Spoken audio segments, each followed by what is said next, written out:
Nasa kabuuang 343 na paaralan sa Region 1 ang apektado ng pananalasa ng habagat at mga nagdaang bagyo.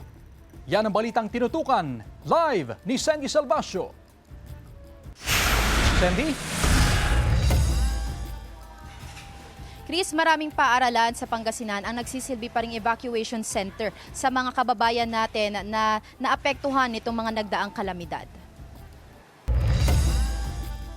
Sa tala ng DepEd Regional Office 1, kabuuang 343 na paaralan sa rehiyon ang apektado ng pananalasa ng habagat at mga nagdaang bagyo. 1,092 na silid-aralan ang may minor damages, 430 ang nakapagtala ng major damages at 309 na classroom ang totally damaged. Pero nilinaw ng tanggapan na isa sa ilalim pa ang mga ito sa validation. Sa pananalasa ng sunod-sunod na kalamidad, matagal na suspendido ang klase ng mga learner. Hindi bababa sa 10 araw na walang pasok ang mga learners simula pa noong nakaraang linggo. Pero ayon sa DepEd Regional Office 1, hindi kailangan magpatupad ng make-up classes ang mga paaralan. Pwede pa rin daw habulin ang nawalang araw base sa total number of school days ngayong school year 2026-2027. Kaya-kaya pa naman sir itong 10 araw na number of days na nawala. Hindi naman totally sir na hindi nakapag-klase yung mga learners po natin kasi although like suspension ay may sagawa naman po sila sir ng mga online classes at modular classes. Sa West Central Elementary School 1 sa Dagupan City, inumpisahan ng linisin ang mga gusaling pinasukan ng baha. Tulad ng tanggapan na ito na mano-manong nililimas ang naipong tubig sa loob.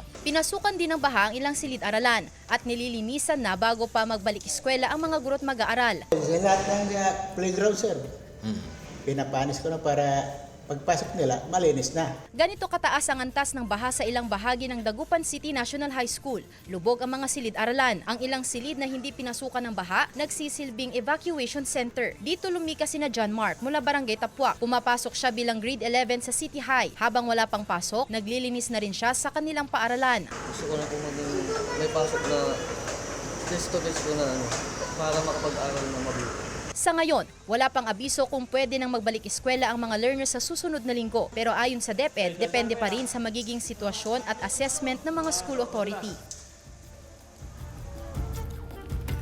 Chris, dito sa Dagupan City National High School, majority pa rin ng kanilang school grounds ay lubog pa rin sa baha. Samantala, may mga naabutan tayo kanina ng mga guro na bumisita sa kanilang mga classroom para maglinis at maghanda kung sakali man na matuloy ang face-to-face classes sa susunod na linggo. Chris? Maraming salamat, Sandy Salvacio.